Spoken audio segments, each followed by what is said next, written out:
لیکن تمام لوگ بتاتے ہیں، مفتی صاحب بھی بتاتی تھی کہ جیسی مجمع میں وہ رومال آیا ساری مسجد خوشبو سے معطر ہو گئی۔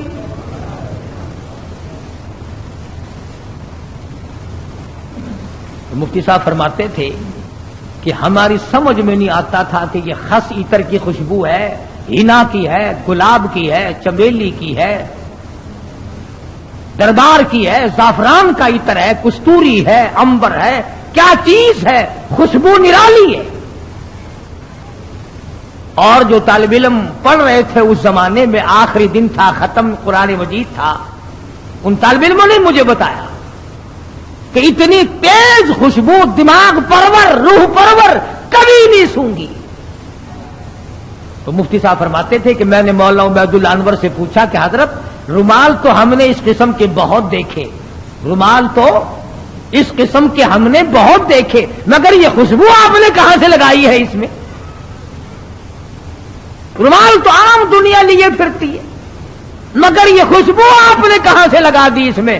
اتنی بہترین خوشبو ہے، روح پرور خوشبو ہے، من بھاتی خوشبو ہے، اور ساری مسجد اندر سے باہر سے برآمدہ جتنا بڑا مجمع ہے سارے کا سارا معطر ہے۔ یہ خوشبو کہاں سے لگائی؟ تو مولانا عبید اللہ انور نے رو دیا اور فرمانے لگے کہ ابا جان کو جب آخری وقت میں تختے پر غسل دیا تھا، اس رومال سے میں نے حضرت لاہوری کی داڑھی کا پانی خشک کیا تھا، 17 سال گزر گئے، اس دن سے لے کر آج تک اس رومال سے یوں ہی خوشبو آتی ہے۔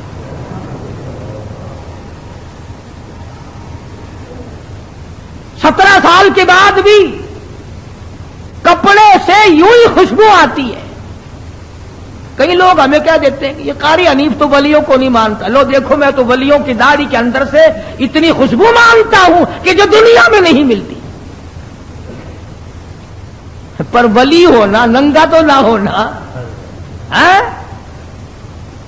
ولی ہو، اللہ والا ہو، سرکار مدینہ کا غلام ہو، قرآن کا خدمت گزار ہو، ساری عمر قرآن ہاتھ میں لے کر اور قرآن کریم پہ عمل کرتے ہوئے گزارتے ہیں۔ لاہوری اتنا بڑا ولی تھا، ملک امیر محمد خان گورنر پنجاب حضرت لاہوری کی خدمت میں آیا، سمجھدار آدمی تھا۔ یہ پچھلے لوگ پھر بھی اللہ والوں کی قدر کیا کرتے تھے، اب جیسا گپلا تو کبھی بھی نہیں بچا۔ حضرت لاہوری سے عرض کیا نواب گورنر پنجاب نے کہ میری بچی کا نکاح آپ نے پڑھانا ہے، میری بچی کا نکاح آپ نے پڑھانا ہے۔ تو فرمایا کچھ شرطیں ہیں میرے جیسا ہوتا تو اسی وقت اچھا جی سبحان اللہ سبحان اللہ، گورنر صاحب کی بچی کا نکاح میں پڑھاؤں، سارے پاکستان میں چرچا ہوگا، اخبار میں فوٹو آئے گا، ہزاروں نکاح لوگ مجھ سے اور پڑھوائیں گے، آمدنی کا ذریعہ بنے گا۔ سبحان اللہ، لگ جاتا پیچھے میرے جیسا ملا ہوتا کوئی۔ گورنر صاحب کا پونجڑا پکڑ کے پچھل پکڑ کے پیچھے پیچھے لگ جاتا، مگر وہ لاہوری تھا، دنیا پہ تھوکتا نہ تھا۔ کہا گورنر صاحب 3-4 شرطیں ہیں میری، پہلی شرط تو یہ ہے کہ تمہارا وہ جو آئلی قوانین کا فارم ہے میں اس پہ دستخط نہیں کروں گا، اور دوسری شرط یہ ہے کہ ایک ٹیڈی نہیں لوں گا، اور تیسری شرط یہ ہے کہ اس مجمع میں عورت نہ ہو، اور چوتھی شرط یہ ہے کہ 10 منٹ سے زیادہ نہیں ٹھہروں گا۔ جس کے دل میں قدر ہوتی ہے وہ ساری شرطیں ماننا کرتا ہے۔ کہنے لگا بالکل ٹھیک ہے، 10 شرطیں اور بتاؤ، ساری مانوں گا، لیکن نکاح آپ سے پڑھوانا ہے، نکاح آپ سے پڑھوانا ہے۔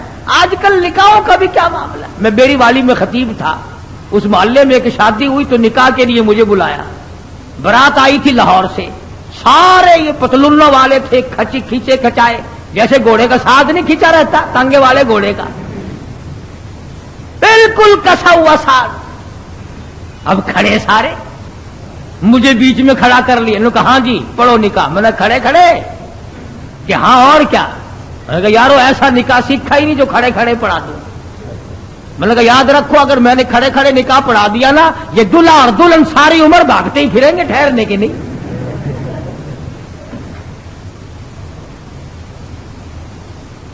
میں نے میری جگہ تو بناؤ بیٹھنے کی. کہنے لگا جی تنگی تھی اس لیے کھڑے ہونے کا انتظام کر دیا کہ کھانا بھی کھڑے ہو کے کھایا ہے, نکاح بھی کھڑے کھڑے ہو جائے. بولا کہ میں تو ڈرتا ہوں تم سارے ہی کام کھڑے کھڑے نہ کر شروع کر دینا, پھر تو کام چلے گا ہی نہیں, کوئی اعتبار نہیں تمہارا. آخر بڑی مشکل سے میرے بیٹھنے کی جگہ بنائی. کہنے لگا کہ دلہا تو کھڑا رہا. ارے میں لگا نکاح تو اسی کا ہے نا, یہ نکاح ہی میں کھڑا ہوا پڑھا دوں گا, کھڑا ہوا نکاح پڑھا دوں گا. پھر اور بڑی مشکل سے یوں پیر پھیلا کر, جیسے کتا نہیں بیٹھتا اس نے یوں پیر پھیلائے, پیچھے سے پڑاک کر کے پتلون پھٹ گئی.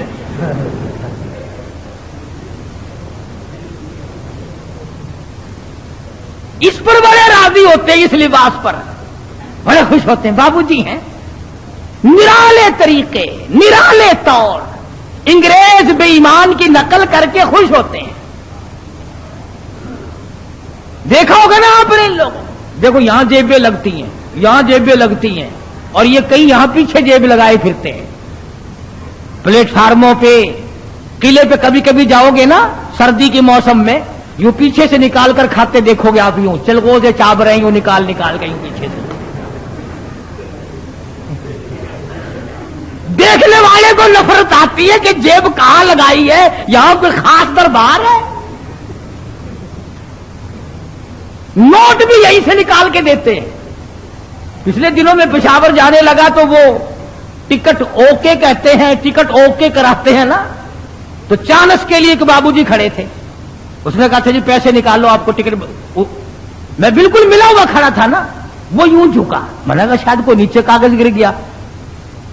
میں کھڑا تھا اس کے دائیں طرف, نیچے جھک کر یوں پیچھے کو ہاتھ کیا. میں نے کہا لو بدبخت پیچھے سے نکال لے گا پیسے. یہ کیا تہذیب ہے.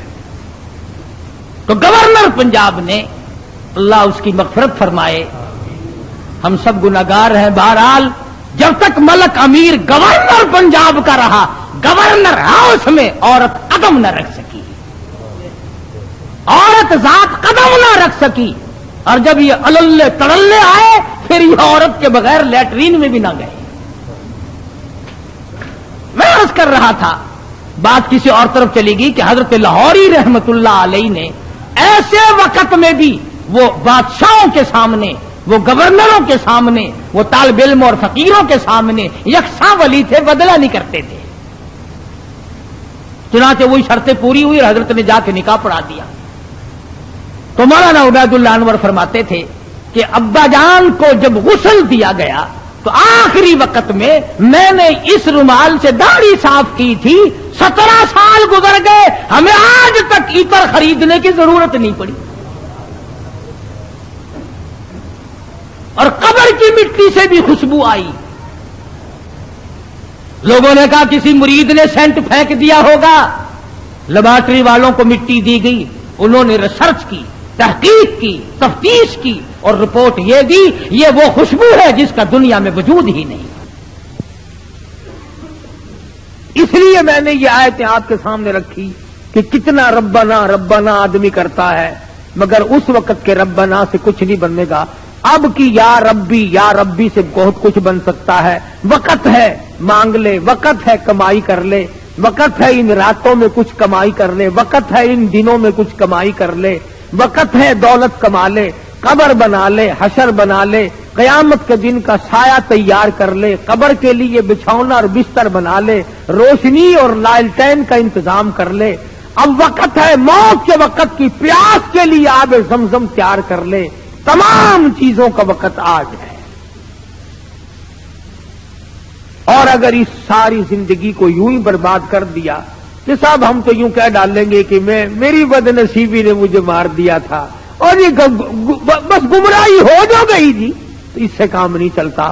پروردگار عالم مجھے اور آپ کو قرآن کریم سمجھنے کی, سمجھانے کی توفیق عطا فرمائے. جب تک ہم قرآن کریم کے نزدیک نہیں آئیں گے, یاد رکھو کوئی قوم کامیاب نہیں ہوگی. اور اپنی اولاد کو سمجھاؤ. 2-4 آیتوں کا لکھے پڑے حضرات ترجمہ دیکھ لیا کرو, کم سے کم پتہ تو چل جائے کہ خدا کے کلام میں ہے کیا, حکم کیا ہے, خدا ہمیں کہنا کیا چاہتا ہے. دھمکی کا ہی پتہ چلے گا, اس کی رحیمی کا ہی پتہ چلے گا، اس کی کریمی کا پتہ چلے گا، جنت اور دوزخ کے واقعات اور ان کے مزین ہونے کا اور دوزخ کے اندر شدید ترین عذاب ہونے کا پتہ چلے گا۔ خدا کی قسم صحابہ کرام کے واقعات اگر آپ کے سامنے لاؤں تو آپ حیران ہوں گے کہ انسان ہو کر پیٹ بھی تھا، بیوی بھی تھی، بچے بھی تھے، بھوک لگتی تھی، پیاس لگتی تھی، گرمی سردی بھی لگتی تھی۔ ذات الرقا ایک جنگ کا نام ہے، ذات الرقا، ذات الرقا ایک جنگ کا نام رکھا گیا۔ اس کا اردو ترجمہ ہے چیتڑوں والا جنگ،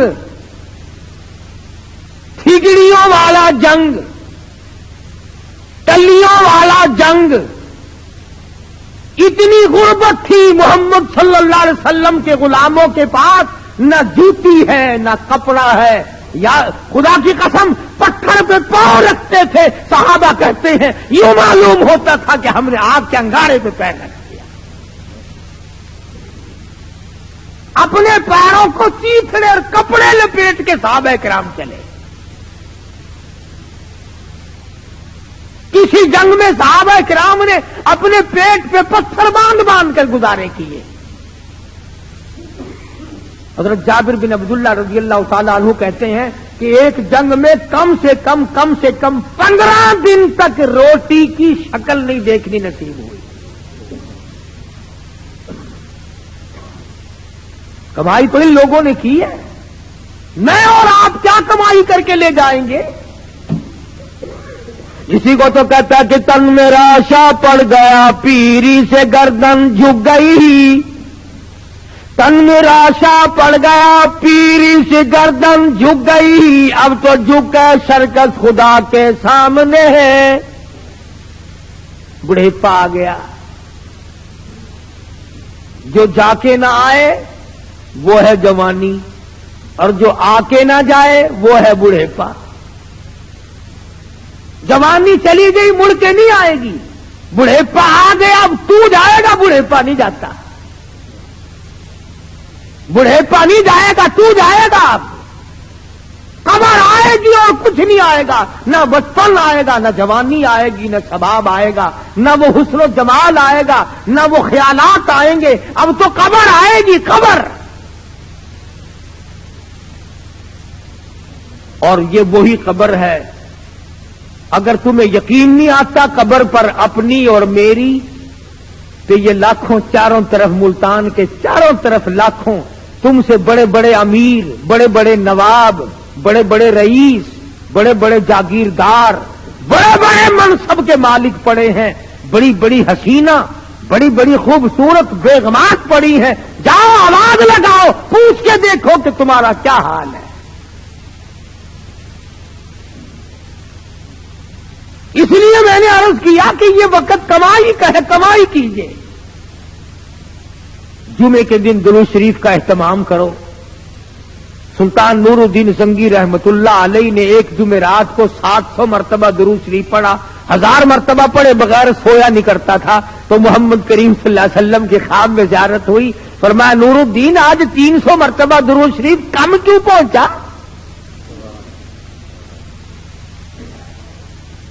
کبھی تجھے بھی حضور کی زیارت ہوئی خواب میں؟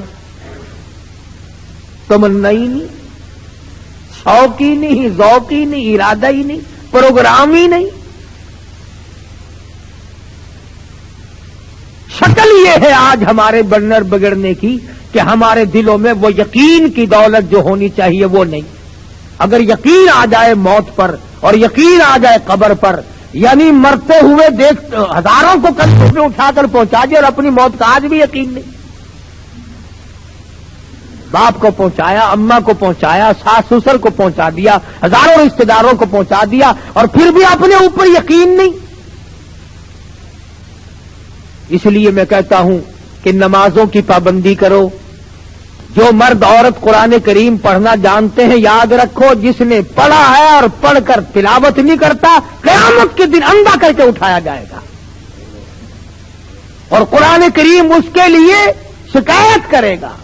اور ایک حدیث میں آتا ہے کہ جو قرآن کریم پڑھنا جانتے ہیں عورت یا مرد اور وہ پڑھتے نہیں، تو پچھلی رات قرآن کریم ان کے لیے بد دعا کرتا ہے، یا اللہ انہوں نے مجھے قید کیا، تو اس کو جہنم کا قیدی بنا دے۔ استغفار کیا کریں آپ، ساری مشکلوں کا حل ہے، پریشانیوں کا حل ہے۔ اللہ پاک مجھے اور آپ کو عمل کی توفیق عطا فرمائے اور ساری دنیا کے مسلمانوں کو عمل کی توفیق عطا فرمائے۔ وآخر دعوان الحمدللہ رب العالمین۔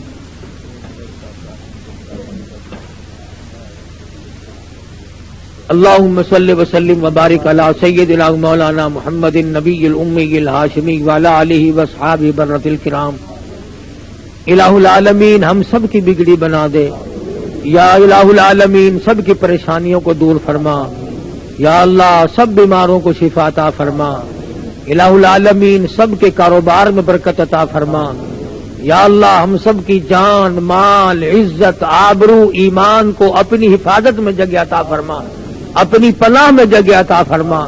الہ العالمین جتنے مرد عورت جھولی پھیلائے بیٹھے ہیں، میں نہیں جانتا ان کی کیا کیا آرزویں اور تمنا ہیں، یا اللہ تیرے خزانے میں کوئی کمی نہیں، تو سب کی جھولیاں بھر دے۔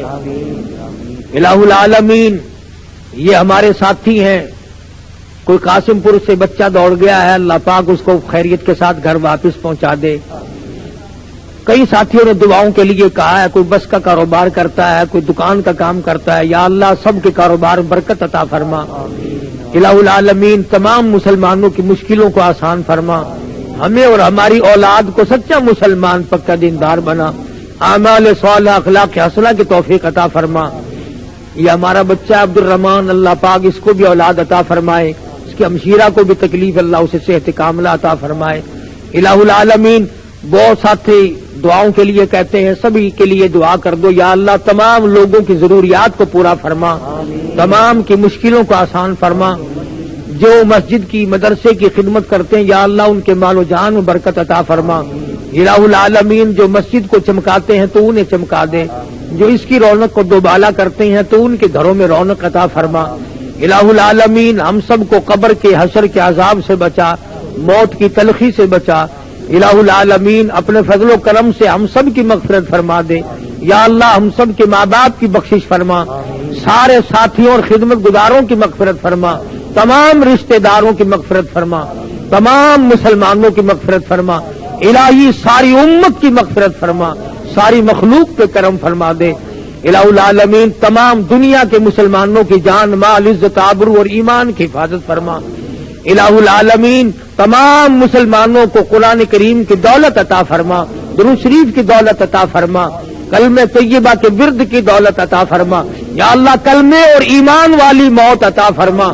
یا اللہ آخری وقت آئے تو الہ العالمین تیرا دیدار نصیب ہو، الہ العالمین کلمہ پڑھتے ہوئے جس دنیا سے رخصت ہو جائیں۔ ہر حادثے سے ہم سب کی حفاظت فرما، ہر فتنے سے ہم سب کو بچا، ہر شر سے ہم سب کو بچا، حاسد کے حسد سے بچا، شریر کی شرارت سے بچا، یا اللہ ظالموں کے ظلم سے بچا۔ صلی اللہ علی حبیبہ محمد وعلی آلہ واصحابہ اجمعین برحمتک یا رحمت۔